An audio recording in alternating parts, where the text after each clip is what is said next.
You are now listening to Serious Minds RNTV with your host, Professor Griff. The call-in number is 516-654-7688. That's 516-654-7688. This is Professor Griff, and this is Serious Minds RNTV. Serious Minds for Serious Minds. Seriously.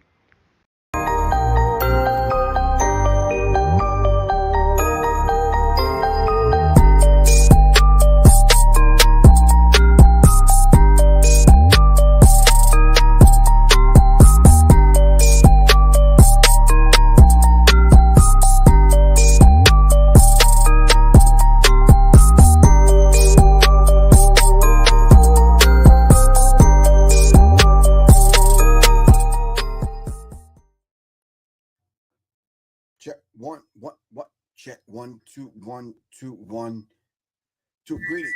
Yeah. Check what? Okay. Check 1 2 1 2. Greetings, family. Great. This is Professor Griffin. Of course, this is Serious Minds RN TV, and I'm black at you. All right. We're doing a part 2 of what we talked about last night, and we talked about black children were jailed for a crime that doesn't exist. Almost nothing happened to the adults in charge. We're talking about, I think it was Milford somewhere in Tennessee. Murfreesboro, Tennessee. Hobgood Elementary School. All right. If you missed the show last night, go check it out. All right. Same title. This one is just part 2.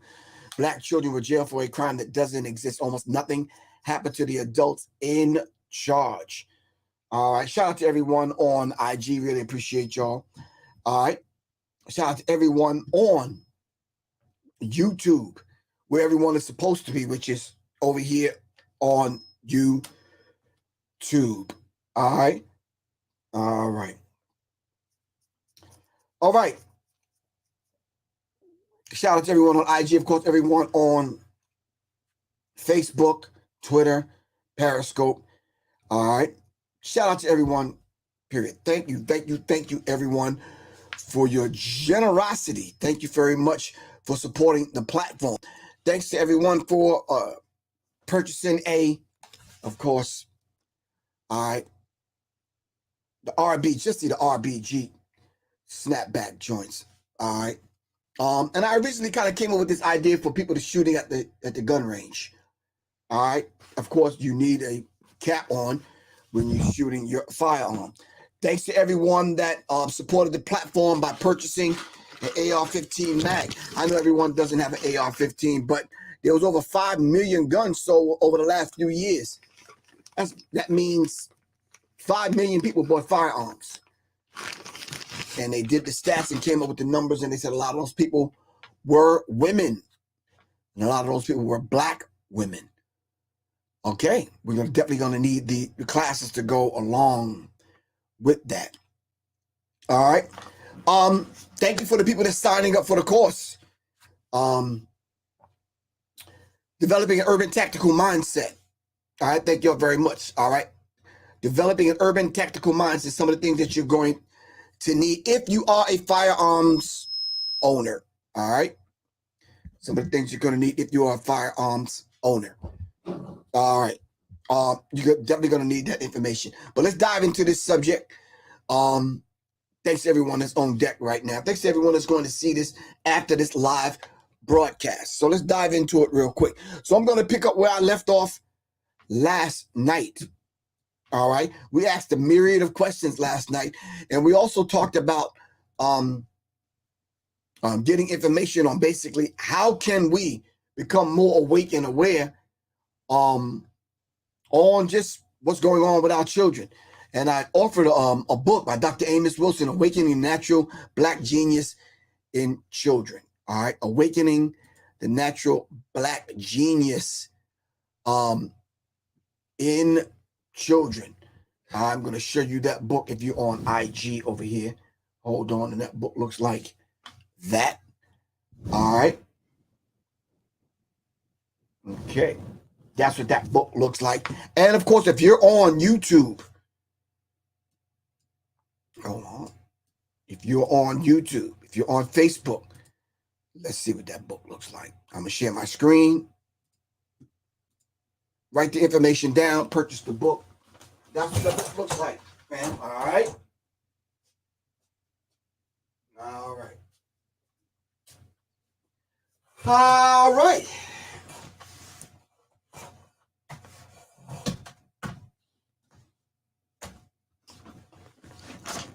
All right, let's dive into this subject. Let me get my cameras back.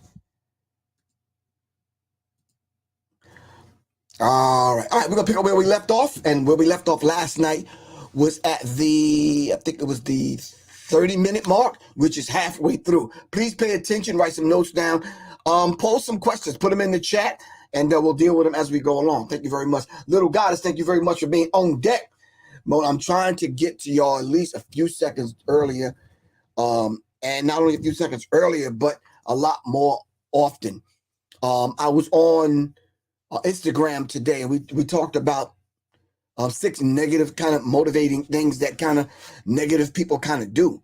That was a very interesting conversation. So go check that out on my IG page.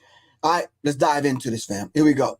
Implemented by some college-level coursework or vocational training and some office work. Anderson, a county employee since 1998, was disciplined shortly before this case. According to investigative records, she had passed a note to a sheriff's clerk. The clerk tore it up, then left with Anderson. Someone fished the note's scraps from the trash and taped them together. The note read, "Could I get a few? If not, that's fine. It's my hip." In an internal sheriff's investigation, the clerk admitted giving Anderson 2 prescription painkillers. That was illegal, a lieutenant wrote. He informed a county judge, who said they would handle the situation administratively. Anderson received a letter of warning, according to her personnel file. Hamlet started as a judicial commissioner in 2008, making $8.50 an hour. Her application listed a high school diploma and no college. Her previous job was in a small-town post office, where her responsibilities included computer work and general office duties.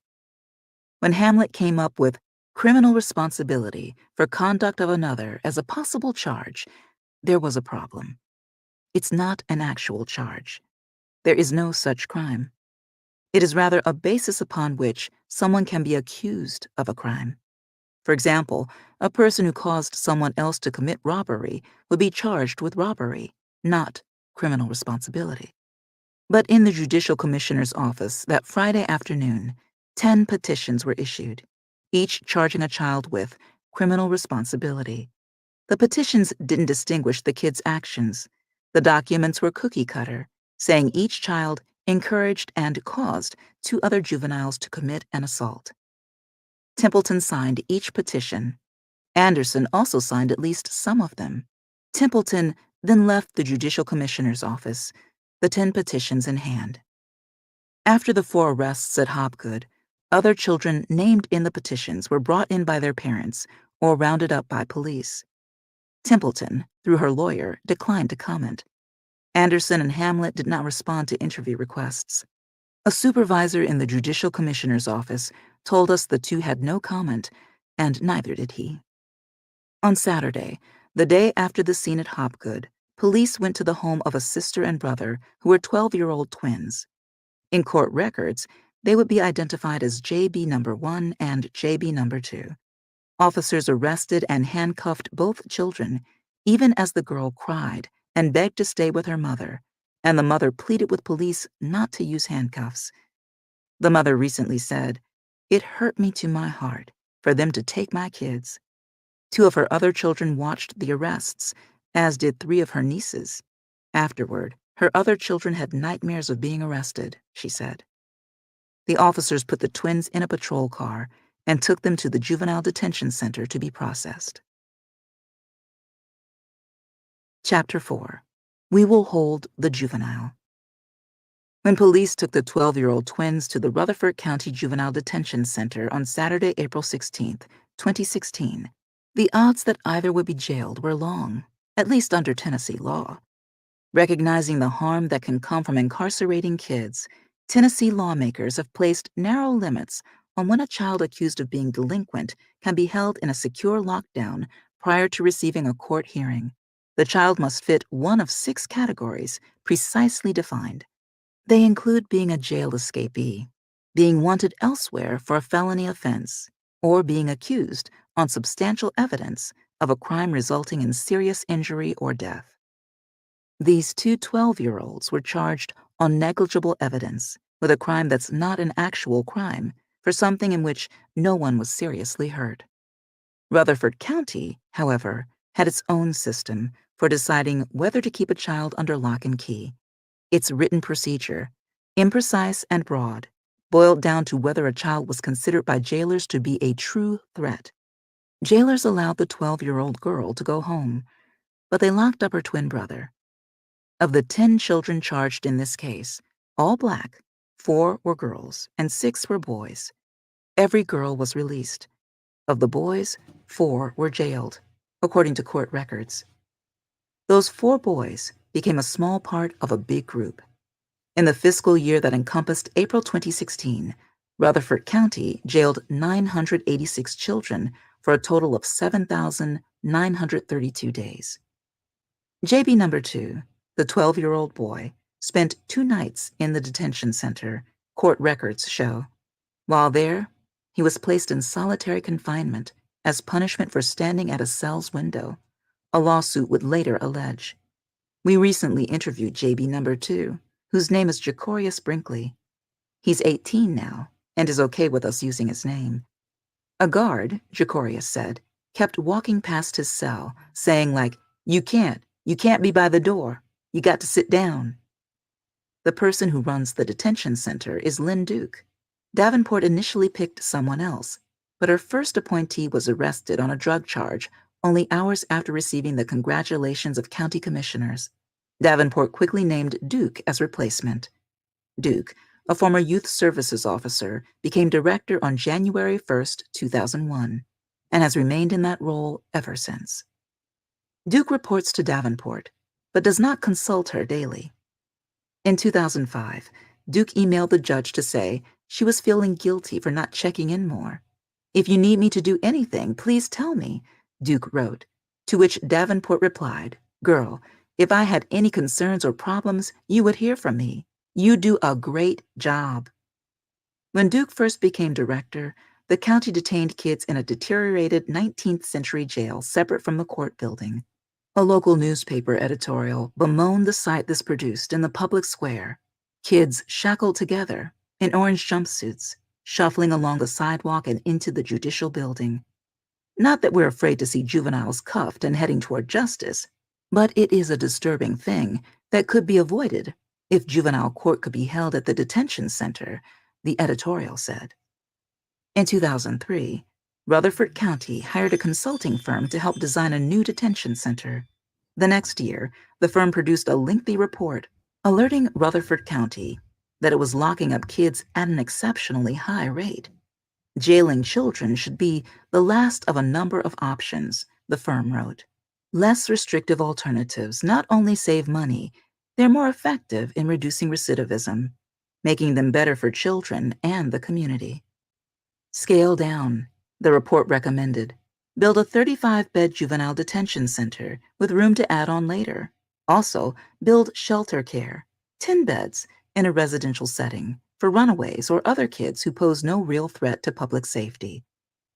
In 2005, Rutherford County dropped the consulting firm and rejected its advice. The county opted for a 64-bed detention center with no shelter care. The center, attached to new courtrooms for Davenport and her magistrate, opened in 2008. The complex's cost, coupled with that of a nearby correctional work center for adults, was $23.3 million. Duke and Davenport have gushed about their new workplace. A dream come true, Davenport called it. They offer public tours. You'll see booking, bring your family, have a little piece of cake, Davenport told radio listeners in a 2015 segment. They also lauded the jail staff. We are a well-oiled machine, so there is not much to report, Duke told county commissioners. On occasion, news reports have revealed embarrassing staff breakdowns. Duke fired one officer who pepper-sprayed a kid in his cell, after which the kid chased the... All right, if you're just tuning in, let's bring everyone up to speed and up to date on what is happening here. We're listening to black children were jailed for a crime that doesn't exist. And then almost nothing happened to the adults that were in charge. Judge Davenport and now Lynn Duke, the person who ran the jail. These are individuals, along with police officers, I guess principals of schools, guidance counselors, and everyone that was involved. And it seems like no one of any real stature was kind of putting up any resistance to what was going on in Tennessee at this particular time. Now you're talking about 7 to 12-year-olds. All right. So this is what was going on. We're talking about black children being jailed, handcuffed in orange jumpsuits. All right.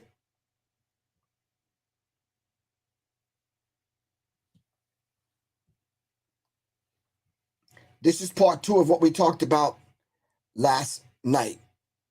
All right. So let's finish this so we can kind of get through this. All right. Black children were jailed for a crime that doesn't exist. So crimes that they said that they committed, these crimes never really existed on the books, but they were rounded up and put in jail. All right. Let me see if I can find the place where we were at. Hold on one second, family. Let me go back. Here we go. All right. Officer down and beat him up. The officer, in a statement, said he was confident he followed procedure. In another case, Duke promoted a corporal to sergeant, despite a troubling disciplinary record. Duke then fired the sergeant after she entered a cell, removed her belt, and struck a child with it, according to an internal investigation's findings. The sergeant denied hitting the child, saying she had just removed her belt and made a popping sound with it. When we pulled this officer's personnel file, we discovered she had originally been recommended for hire by Davenport, who wrote a letter lauding her professional demeanor and enthusiasm for the world of juvenile law. When the new center opened in 2008, Duke incorporated a filter system into the jail's written manual. When police arrest a child, they bring the child to jail. There, under the system, staff decide whether to hold the child before a detention hearing, which could take place days later. Say a child is hauled in for something minor, like skipping school. Under the filter system, the child would be locked up if deemed unruly. But the filter system defines unruly simply as a true threat, while true threat is not defined at all. So any child, no matter the charge, who is considered a true threat, however that's interpreted, can end up being locked up. Plus, the police can weigh in. In a 2013 email, Duke encouraged sheriff's officers to let her staff know if they wanted a child detained. If they say, "I really want this kid held," 9 times out of 10, we can make it happen, she wrote. She went further in a memo to school resource officers, writing, "Even if we would normally release a juvenile, anytime a local law enforcement officer requests a juvenile be detained and agrees to come to court to testify, we will hold the juvenile." Detention center staff could be quizzed on the filter system when up for promotion, or disciplined for not applying it as written, according to personnel records.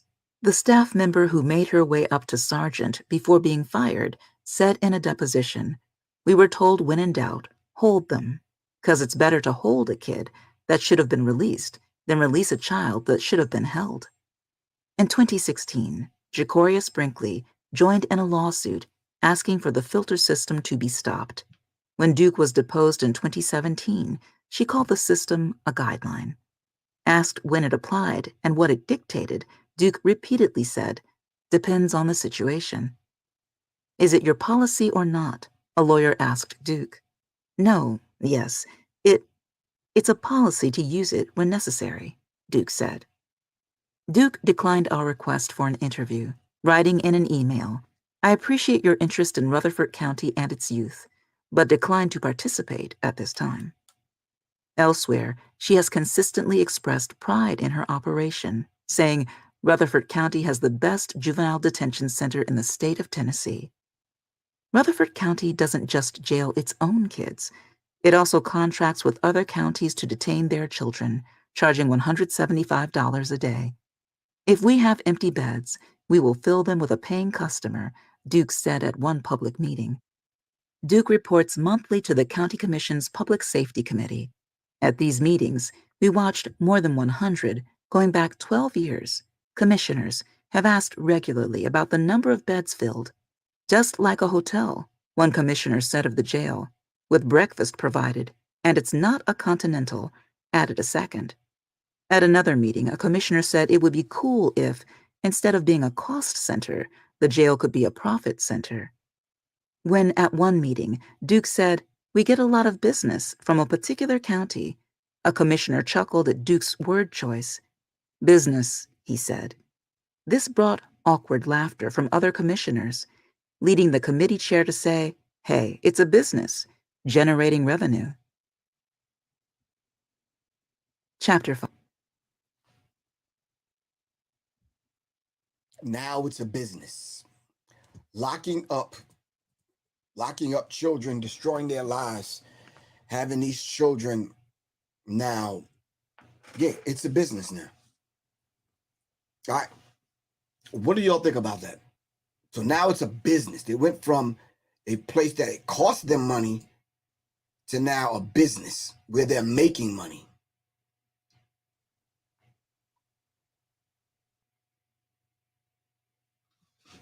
What do y'all think?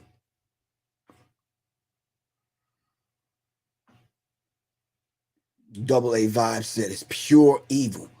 Well, this was going on not even under the radar. People knew about this. Black people knew about this. All right. This is the thing that happens to our children because we don't have concerned people. Now, I'm not saying that we don't have at all, but it seems like we don't have concerned people that can actually now go out and challenge some of these, can't say laws because they weren't even laws. These were not even laws on the books. All right. Let's get back to this so we can finish it. All right. We're going to finish this out.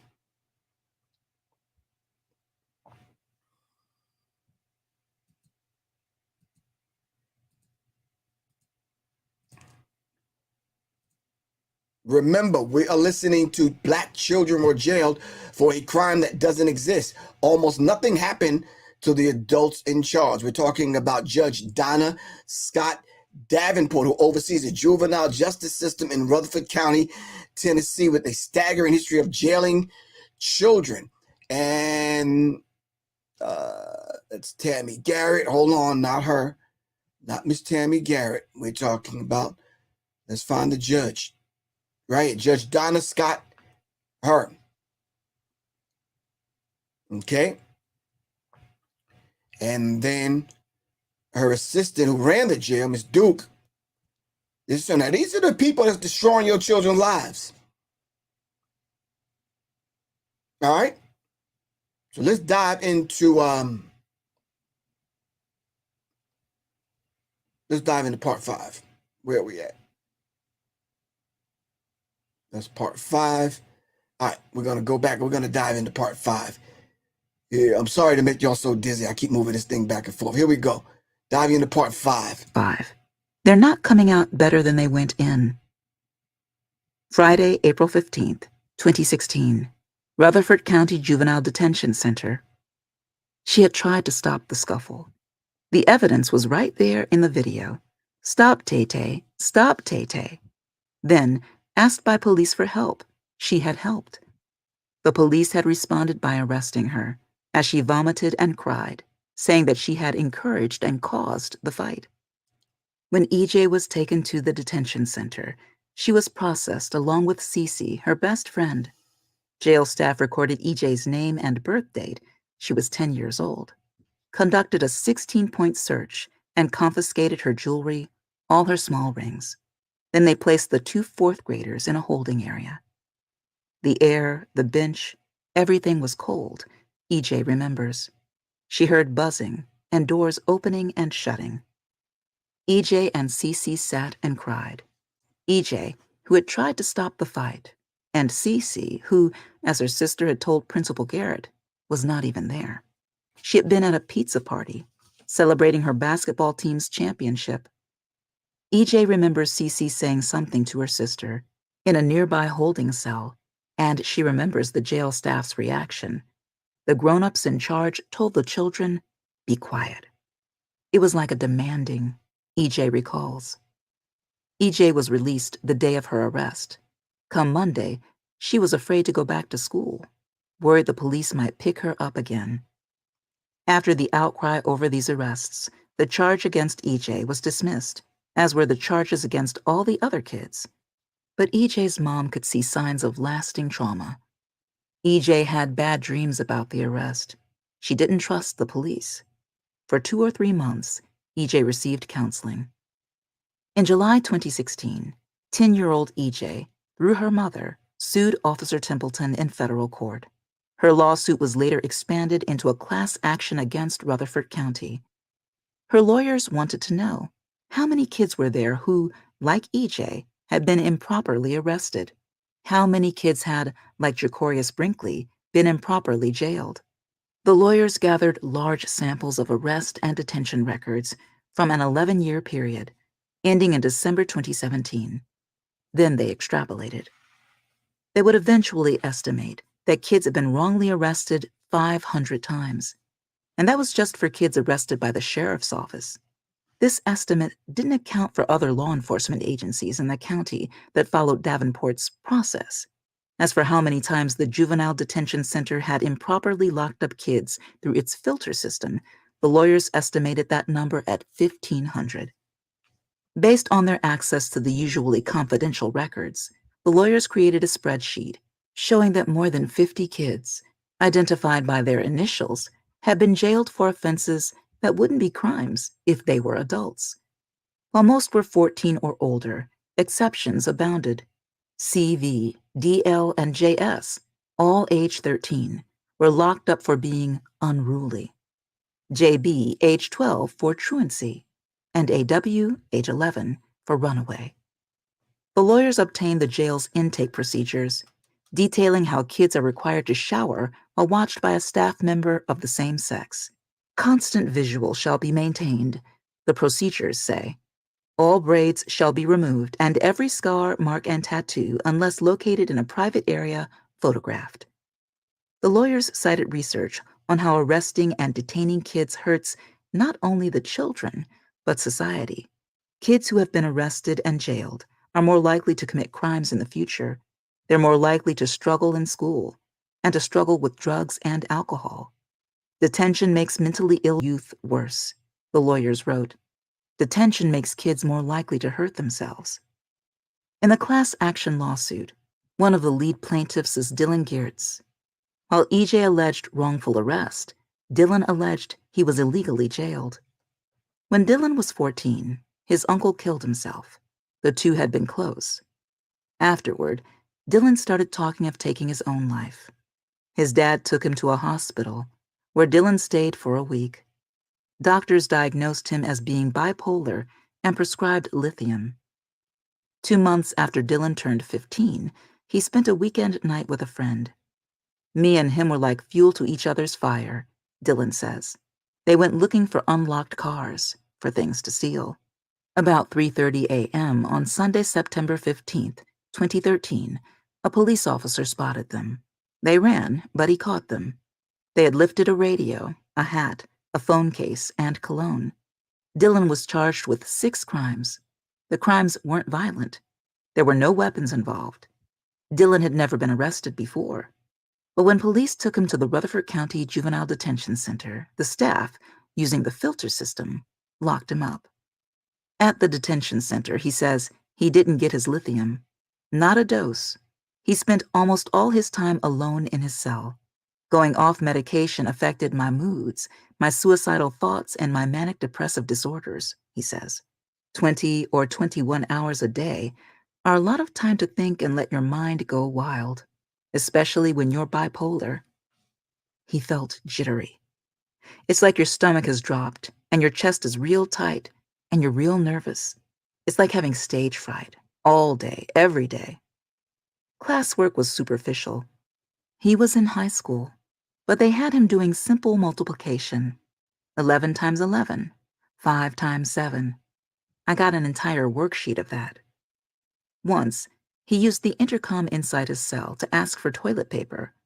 I was told I would be put on lockdown if I used the intercom system a second time. Another time, outside his cell, he was told by a guard that he had a phone call from his father. I stood up, and then another guard jumped up and said, "You don't stand unless you're allowed permission to stand," and threatened to pepper spray me. 3 days after his arrest, he appeared before Judge Davenport. She seemed hostile, he says, the hearing perfunctory. Davenport released him, but placed him on house arrest. So for more than 2 months, he was either at home or at school. Or you're following your dad like you're on a leash. He couldn't see friends. He wasn't even allowed to text them. Dylan's dad would say that to his mind, house arrest was the worst thing you could ever do to a child because he's looking out a window. Community service would have been better, something to preoccupy his time, not unoccupy his time. After Dylan was released from detention, he found his lithium no longer worked. He started on a string of other medications. He fell behind in school. In the 16 months after, he tried 3 times to kill himself. To his dad, the change in Dylan was dramatic. Before detention, he came to me and said, "I was having trouble with thoughts in my head." After detention, he was acting on thoughts in his head. Dylan doesn't like having his name attached to the class action lawsuit, but someone has to be representative, he says. If there's no actual story to it, then no one cares. All right. We're going to pick it back up in 1 second. All right. So I'm reading what you guys are writing, and it's almost like everyone is basically having the same sentiment. It is ridiculous to see how 13 and 14-year-olds get treated in this system. When we talk about a system of racism, white supremacy, it's going to have collateral damage. All right. It may take some of their own. You follow what I'm saying?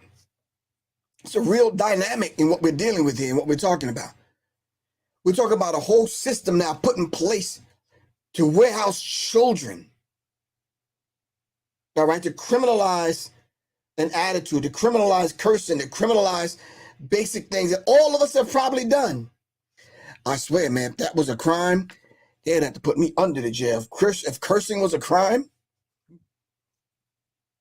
yeah. All right, so we're at the end, fam. We got about 10 more minutes. We're going to dive deeper into this. We're going to sum this up. So just bear with me, all right? I really appreciate everyone's patience. All right.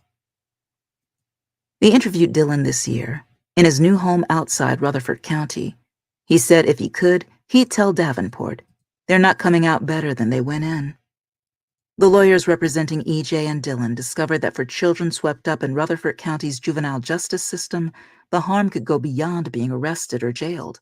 Many children, once jailed, were placed in solitary confinement. In April 2016, mere days after the Hobgood arrests, Duke's staff received Davenport's approval to isolate, indefinitely, a teen with developmental disabilities. Jailers confined Quintarius Frazier, 15 years old, to his cell for 23 hours a day, while denying him music, magazines, or books, except for a Bible. By that time, President Barack Obama had banned solitary confinement for kids in federal prison, citing the devastating, lasting psychological consequences. But Rutherford County allowed isolation in 8 ascending levels, calling it crucial that kids understand there are consequences for all behaviors. Level 1 was for 12 hours. Level 8 was indefinite. The lawyers for EJ also represented Quintarius in what became a second-class action. That federal lawsuit ended with Rutherford County being permanently banned from punishing kids with solitary. A federal judge called the practice inhumane. The county, in settling, did not admit any wrongdoing. Quintarius recounted his time in solitary in a court document. He wrote that with nothing to do and no bed sheets until nighttime, I just do push-up until I can't anymore, then sleep with my arms in my sleeves until I can't sleep anymore. Although it was forbidden, he sometimes talked through vents or cracks to whoever was jailed above or beside him. The hardest part, he wrote, was when jailers would cover his cell's window with a board. Then he couldn't even see another kid's face. We interviewed Quintarius this summer with his mother. He's 20 now, and is fine with us using his name. He told us that in solitary, he felt like an animal. They open the flap, feed me, and close it. In his cell, he began talking to himself. And now, 5 years later, I still talk to myself a little bit, just because that's what I did for so long. When we talked with him, he tapped on his phone and pulled on his hair. His mother, Sharika Frazier, said since his time in solitary, her son seems to need constant stimulation from music, his phone, the television. He's probably struggling now, she told us during the interview. Are you struggling? She asked her son. Are you okay? Okay, I'm okay, Mama, he told her, dropping his head into his palm. Chapter 6. There were no concerns. In the immediate aftermath of the arrests at Hobgood Elementary, the Murfreesboro police chief promised an internal investigation. By year's end, the department had finished its report. The officer who bailed before the arrests got a 1-day suspension. So did the sergeant in charge of school resource officers. 3 other supervisors also were disciplined: the sergeant, lieutenant, and major who had not stepped in, even as Officer Williams called them from the assistant principal's office, raising the alert. Each received a reprimand. As for Templeton, who had initiated the arrests, the department made one finding: her work had been unsatisfactory. She received a 3-day suspension, her 10th suspension in 15 years, then kept working. She retired in 2019, and according to her LinkedIn profile, is now a life coach and member of Mary Kay, a multi-level marketing company that sells cosmetics. Nashville police also participated in this investigation to produce an external report with recommendations. Together, the 2 police departments delved into one of the case's biggest missteps: the use of a charge that doesn't exist. The district attorney for Rutherford County confirmed to the police investigators that there's no such crime as criminal responsibility. You should never, ever see a charge that says defendant so-and-so is charged with criminal responsibility for the act of another, period, he said. The investigators interviewed 13 police officers, 4 school officials, 2 prosecutors, and a pastor. But 2 people refused to be interviewed: Amy Anderson and Sherry Hamlet, the 2 judicial commissioners. They failed to cooperate, a Nashville sergeant wrote. This is unfortunate. Important information could have been obtained. In his recommendations, the sergeant wrote that it's worth considering whether police should give more weight to advice from prosecutors than judicial commissioners. Hamlet was reappointed as a judicial commissioner in 2017, Anderson in 2019. Their personnel files include no mention of this case. All 11 children arrested over the fight captured on video sued in federal court. Defendants included the city of Murfreesboro, Rutherford County, and various police officers. At least 6 of the 11 children had been handcuffed. The 4 who were locked up spent twice as many days in jail, collectively, as Templeton did on suspension. Starting in 2017, all 11 children received settlements for a combined $397,500. For at least 5 children, some money was earmarked for counseling. Rutherford County also faced the class action accusing it of illegally arresting and jailing children. In January 2017, Davenport arrived at a law firm to be questioned by the lawyers for EJ and so many other children. Kyle Mothershead, a specialist in civil rights cases, deposed her. He knew about Davenport's strict dress code, and he made sure to flout it. He wore blue jeans and a white button-down shirt, untucked. He later told us he was thinking, I am going to fucking spit in her eye and come in all casual and take her off her little throne. Mothershead asked Davenport if she ever kept tabs on the number of kids detained. That's not my job, is to know statistics, Davenport said. Mothershead asked if she'd ever consulted with Duke about the filter system. Not that she could recall, Davenport said, adding, I don't micromanage her. Mothershead asked about Davenport's orders to law enforcement to take children to the detention center upon arrest. Because that's our process, Davenport said. Okay, but I just want to make sure that we're clear, Mothershead said. So that's your process because you personally have ordered that process into existence. From the orders, apparently so, yes. In May 2017, a federal judge ordered the county to stop using its filter system, saying it departs drastically from ordinary standards. By being subjected to illegal detention, he wrote, children in Rutherford County are suffering irreparable harm every day. This year, in June, Rutherford County settled the class action, agreeing to pay up to $11 million. Individual payouts figured to be around $1,000 for each claim of wrongful arrest and about $5,000 for each claim of unlawful detention. The county, as part of the settlement, denies any wrongdoing in any of the lawsuits filed against it.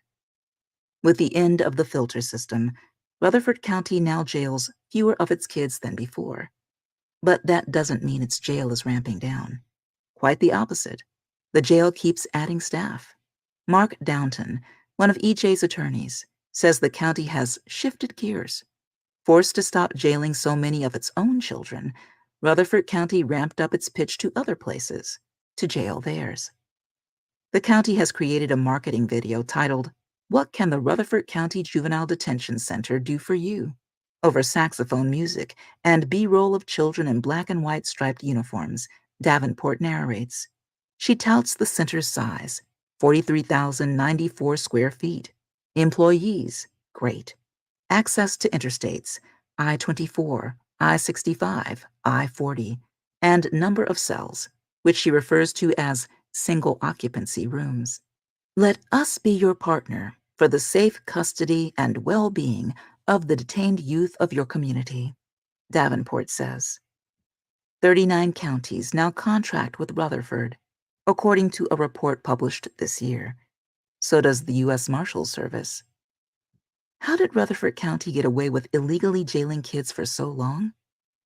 The Tennessee Department of Children's Services licenses juvenile detention centers, but its inspectors didn't flag Rutherford County's illegal filter system, which was right there in black and white. We collected 9 inspection reports from when Duke put the system in until a federal judge ordered it out. Not once did an inspector mention the jail's process for deciding which kids to hold. There was very little graffiti, an inspector wrote in 2010. Neat and clean. The same inspector wrote in 2011, 2013, and 2014. 2 inspection reports in 2016 said there were no concerns regarding the program or staff at the detention center. We requested an interview with the department's longtime director of licensing to ask how inspectors could miss this. The department refused to make him available. The state's failures don't end there. Tennessee's Administrative Office of the Courts collects crucial data statewide. In 2004, the consultant hired by Rutherford County used that data to sound an alarm. Rutherford County was locking up kids at more than 3 times the state average. But then, Rutherford County stopped reporting this data. From 2005 to 2009, the county had 11,797 cases of children being referred to juvenile court. How many were locked up? The county claimed to have no idea. Unknown, it reported for 90% of the cases. The county's data, now meaningless, couldn't be used against it. Later, when the county resumed reporting how many kids it detained, lawyers representing children sounded a second alarm. By 2014, the county was locking up children at nearly 10 times the state average. But then the state stopped publishing its annual statistical report, which had provided the statewide comparison points that allowed troubling outliers to be spotted. In 2017, a state task force on juvenile justice concluded that Tennessee's data collection and information sharing is insufficient and inconsistent across the state. This impedes accountability, it reported. The following year, a state review team reported that without good data, the state cannot identify trends. The team recommended creating a statewide case management system with real-time, comprehensive data, but that hasn't happened. We sent written questions to Tennessee's Administrative Office of the Courts, asking why it stopped publishing the annual statistical report and about the data gaps. The office's spokesperson didn't answer. While Rutherford County's filter system was ultimately flagged by lawyers, not through oversight, it is only one illegal system under one juvenile court judge. With Tennessee's inadequate inspections and data, there could be trouble in any of the state's other 97 juvenile courts without any alarms being sounded. In Rutherford County, Davenport still runs juvenile court, making $176,000 a year. She's up for re-election next year, and has previously said she'd like to run for another 8-year term. Duke still runs the Juvenile Detention Center, earning $98,000, and the system as a whole continues to grow. In 2005, the budget for juvenile services, including court and detention center staff, was $962,444.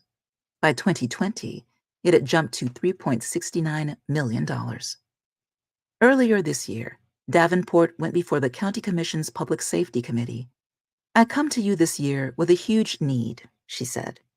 By now, she had 2 full-time magistrates and another who worked part-time. Davenport said she wanted an additional full-time magistrate and another secretary. She wanted to increase her budget by 23%. She also wanted to expand the system's physical footprint. A small school in the same building was closing, so Davenport proposed converting classrooms into an intake room and a courtroom. The commissioners gave Davenport's budget request a favorable recommendation. Their vote was unanimous. During the meeting, one commissioner, Michael Rather, took a moment to express his admiration for the judge. "I have said this for years and years," Rather told Davenport. "If we have a judge that has a box in the courtroom with belts in it, that requires young people to put a belt on and hold their pants up in a courtroom, I'm all for it." "Thank you, sir," Davenport said. "Good job." If you enjoyed this production, find the best long-form articles read aloud in the Autumn app, available now for iPhone and Android.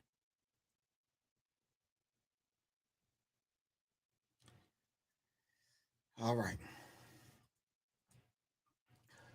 All right, family, talk to me. What do you guys think? He should have been put in. Why should he have index 854? Why should he have been put in a padded room? I'm just curious, why are you saying that?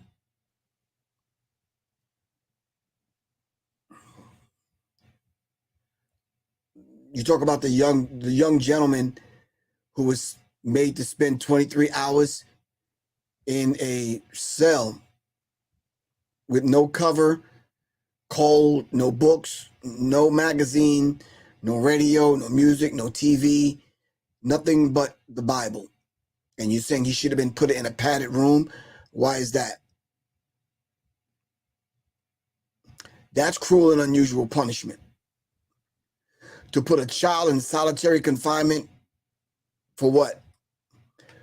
I'm not sure if you realize the title of this. Hold on. Black children were jailed for crimes that does not exist. So the crimes that they were in jail for from the outstart never existed. They should not have been there. So help me out, family.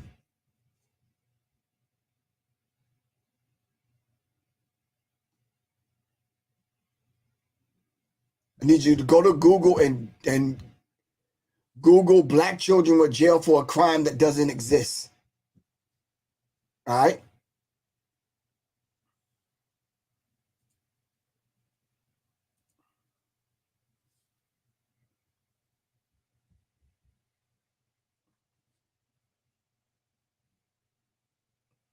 Robin Thomas said, I have 50 years old. I'm 50 years old. I have never had kids, and I hated that. But now after, oh, you never had kids, but you hated the fact that you didn't have them.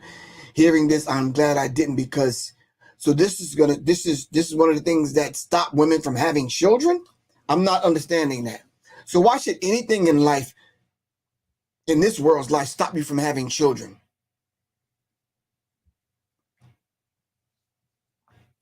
Peace. LP, what's good with you?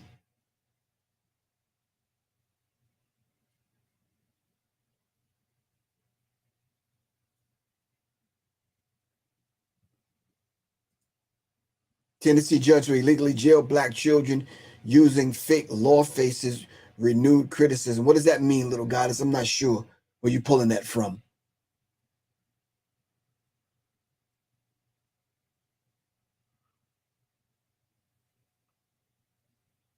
Troya Lee, thank you very much. Really appreciate your work. All right, take the video and share it on social media. People need to know about this. All right, because I'm sure if it's going on in Tennessee, it's going on in Alabama, and it's going on in Michigan, New York, Jersey, Philly.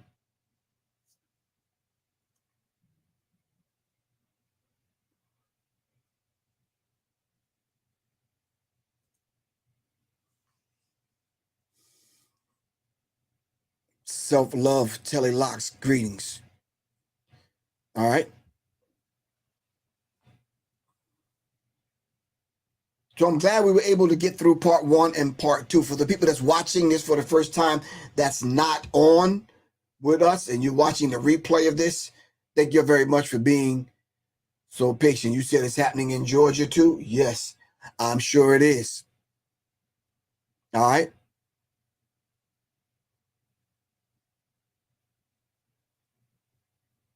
Carl, you're absolutely correct.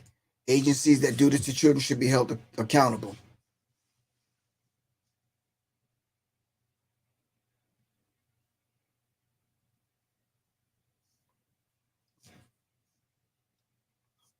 You said, speaking of Alabama, read about Nathaniel Woods. Who was Nathaniel Woods?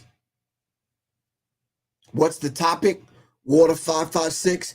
Black children were jailed for crimes that doesn't even exist. And the treatment that these children received was ridiculous.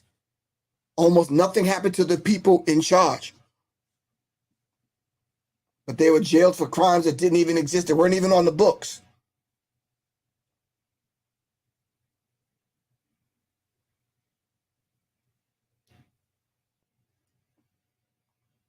Well, I'm glad you had children, Mr. Thomas.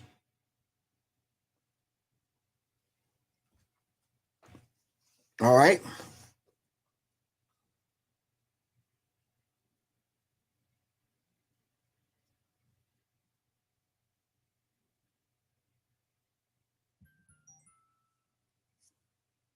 Sean Carter, you said what? My son did a great paper in high school about the school to prison pipeline.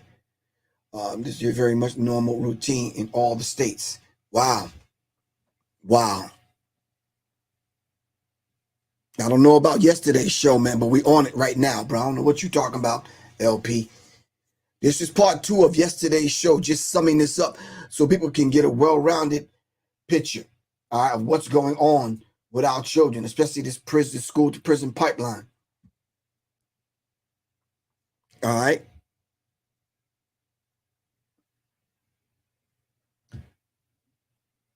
So Google black children were jailed for crimes that doesn't exist, and almost nothing happened to the adults in charge.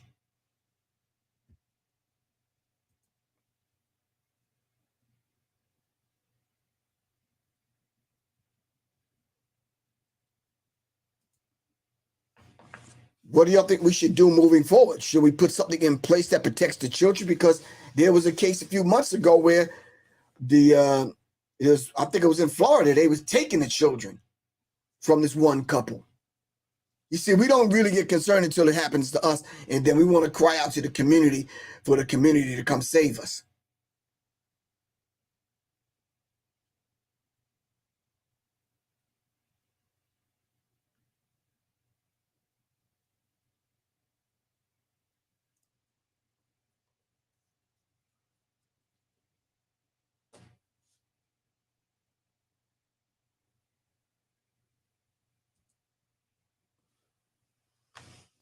Okay. So, family, it's just my job to pull these things up and out to make you aware of these things that are going on as we speak. All right. These are some of the things that we have to do. We have to be able to just kind of make sure that we make people aware of these things. Even if it's not going on where we live, it's still going on.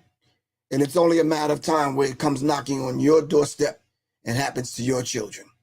Now, I do agree that something needs to be done with children standing around filming other people getting beat up and this kind of thing. But jailing them for crimes that don't exist is not the answer. All right, that's not the answer. Ask Aaliyah RN, how you doing, sis? All right.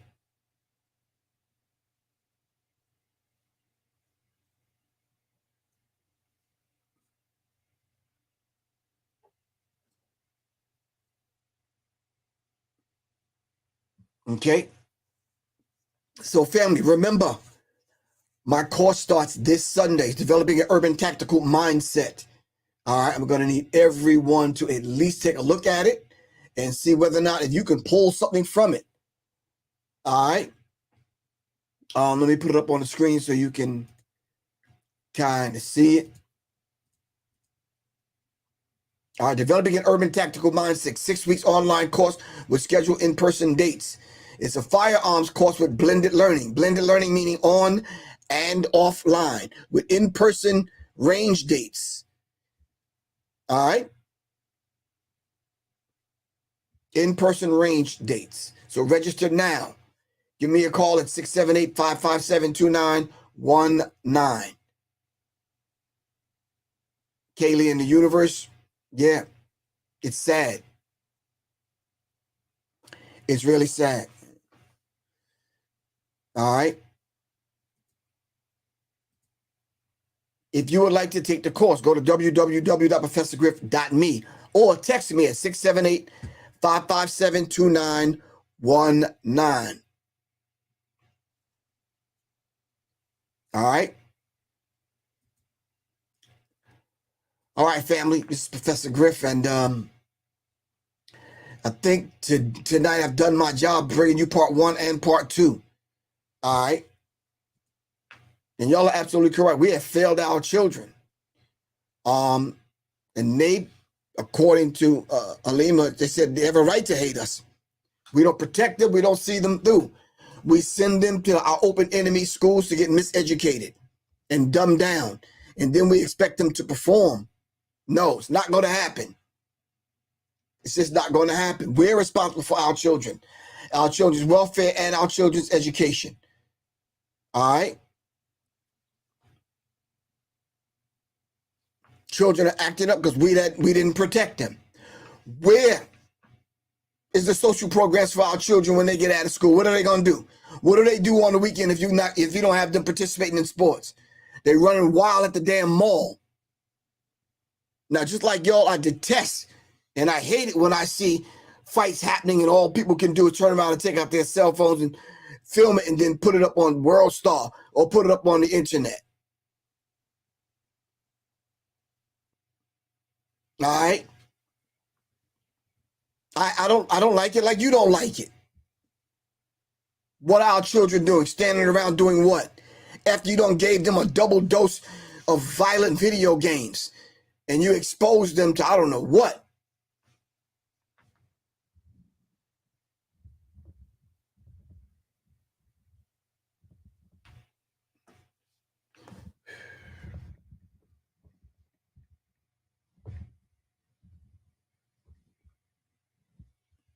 All right?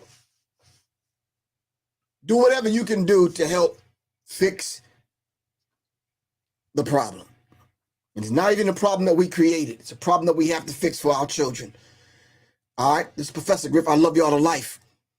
All right? Serious minds can attract serious minds. Seriously. Peace. All right? Thank you very much, little goddess. Really appreciate you. Shout out to Johnny Taylor. Shout out to Quan Incognito. What's happening?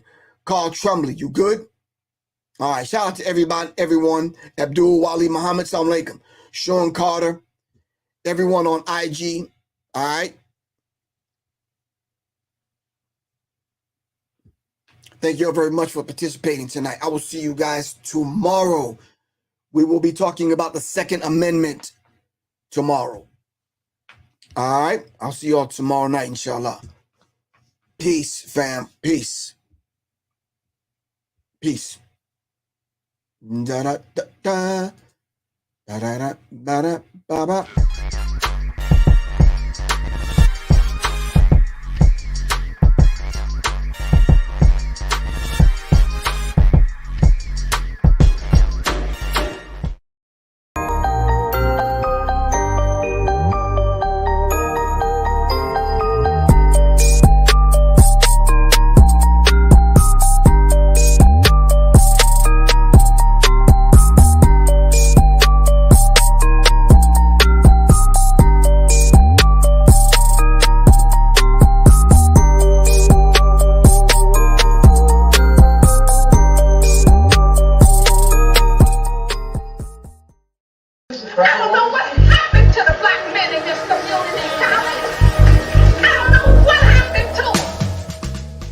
Alternative Black Studies online course with instructor Professor Griff. Sign up today at www.professorgriff.me and Serious Minds Institute.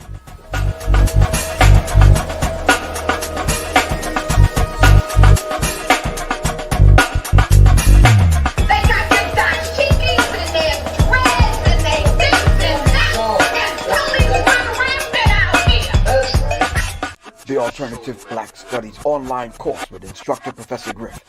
Sign up today at www.professorgriff.me and Serious Minds Institute. The Alternative Black Studies online course with instructor Professor Griff. Sign up today at www.professorgriff.me and Serious Minds Institute. Thank you.